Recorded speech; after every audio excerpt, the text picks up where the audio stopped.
اہل حدیث لڑکی اور تبلیغی لڑکا ایک دوسرے کو پسند کرتے ہیں، اہل حدیث لڑکی سے تبلیغی لڑکے کی شادی کر سکتے ہیں کیا؟ اگر آپ ہم سے مشورہ مانگتے ہیں تو میں تجربے کے تحت کہہ رہا ہوں کہ آپ نہ کریں۔ ہم جائز ناجائز نہیں کہیں گے، لیکن یقیناً یا تو دو شکل ہو سکتی ہے، لڑکی اگر اہل حدیث ہے تو لڑکا تبلیغی ہے۔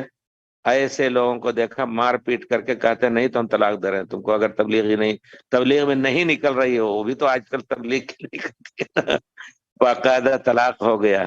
اسی طرح اگر لڑکا کمزور ہے، لڑکی تبلیغی ہے، تو لڑکے کو بدل دے گی۔ اور تبلیغی جماعت کے، اس پہ تھوڑا سا یاد رکھیں، تبلیغی جماعت کے عقائد اور ان کے اعمال میں بہت کھوٹ ہے۔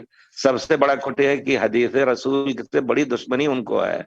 وہ کہیں بھی دیکھیں گے کہ آپ سے اگر ان سے پوچھے اس کی دلیل کیا ہے تو آپ کو گالی دینا شروع کر دیں گے۔ وہ سمجھ جائیں گے کہ یہ وہی ہے جس کو ہم کافر کہتے ہیں، جن کی مسجدیں ہم گراتے ہیں۔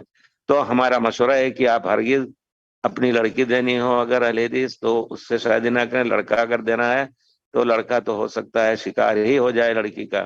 اس وجہ سے آپ دین ایمان کو آگے کر کے بچانے کے لیے اس چیز سے دور رہیں انشاءاللہ۔